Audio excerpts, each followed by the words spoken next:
Welcome back to the Within podcast, our special edition we always love to do each week. Wish I would have known. So we have special guest Heidi Valdez here today, and we're excited to hear kind of what Heidi is going to share with what she wishes she would have known. So Heidi, take the floor. Well, like I said earlier, I was like, I wish I would have known a lot of things. Yeah. But the one primarily I wish I would have known is when I was having my health crisis years ago, that it was actually leading me in a whole different direction and was actually going to be something that was going to be beneficial because of all I ended up learning through it.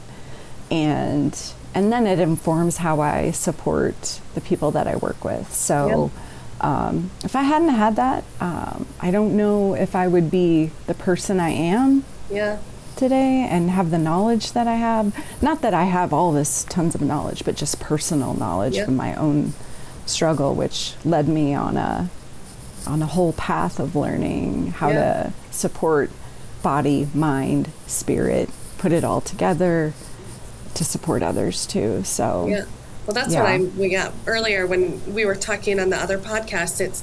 I think it's amazing that as much as it was probably hard to go through that, like the fact that you can sit across from somebody, have that experience, but then you also truly understand that importance of how we're taking care of ourselves and how that connects to the mind and impacts kind of everything. So I'm sorry you had to go through that, but so it's amazing that you're able to give that back. So. Right. I learned a lot about how the gut impacts our emotional, mental, mood, stability, and all of that, and experienced it myself. And then I also learned, just how to support my health through that too. And then it's just kind of led me on this path of like leaving that job and then starting a new job, business. I never would have thought of myself as a business owner. No way. But here I am. And thankfully, with thanks to some really good friends and mentors that I've been able to do that.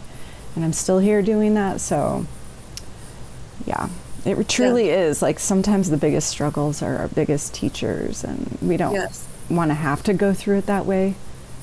But it does lead us on that path often, and can be a good thing in the end once we get through it. And some struggle is still maintaining that too, right? Like I know what I need to do to maintain, and if I get off, then I'm like, okay, well, I need to get back on. I would agree. I know. Do you feel like now that you've been through something like that and you're kind of on the other side, you're able to look at current situations you might be going through a little bit differently, or help others look at them a little differently? Yes, I would say so. Not that it's any less stressful as you're going through it, and even if I have new stressors happening, I understand what I need to do to support my body through that, which means eating better, even though we want comfort. And so I might have a little comfort, but I also know I need to crowd out the bad with the good a little bit too, 100%. To support my brain and my body and getting through the stress, and then learning habits and maintaining some of those along the way. And there's times when I get away from my morning meditation too, but I feel it probably after day 2 or 3, and it's like, okay, I need to get back to that. So I'm not perfect. Do you do a meditation every morning? I try to, yes, I do. A guided, I like the guided. I do just too. Kind of help me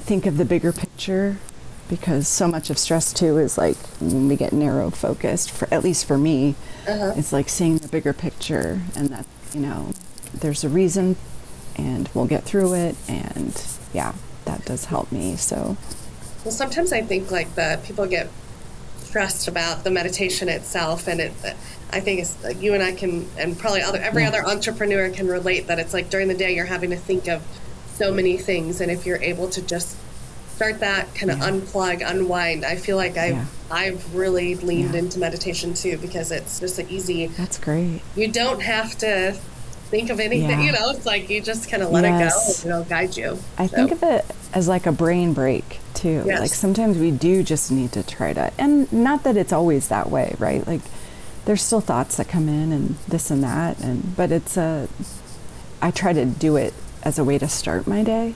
Yeah. So like in the morning with my coffee or whatever, I try to start the day that way so that I get it. And I can tell, like I said, on day 2 or 3, if I haven't done it, it's like, okay, I got to get back. That's awesome. Well, good. Yeah. That's a good wish I would have known. And I think, everybody has a journey like we've talked about. And I think just being able to recognize, when you're in the middle of yours, that I remember during mine, I so often was just like, this is my life. Like, this is what I'm, this, because I was getting no answers. And I think that was probably similar to you and others going through all of this. And it's like, just knowing that, being persistent and consistent and all of those things, that will turn out how it's supposed to, but it's hard when you're in the messy middle. So. Yes. And the other part is I learned through that, that our bodies really are amazing. So amazing. And when they get off, okay, that's a thing, but they are amazing. And I try to keep that in the forefront. Like, my body is my ally. She knows what to do. I just have to set the conditions, or at least try to, as much as I can, set the conditions for her to show up and continue to do what she does. So yes, I love that. Well, good. That's a good one. Well, thank you so much for coming on and sharing your wish I would have known. We appreciate you, and we look forward to seeing you here in June at the Potential Within. We'll see you then. Great. Thank you for having me. Thank you. Yes. Yep.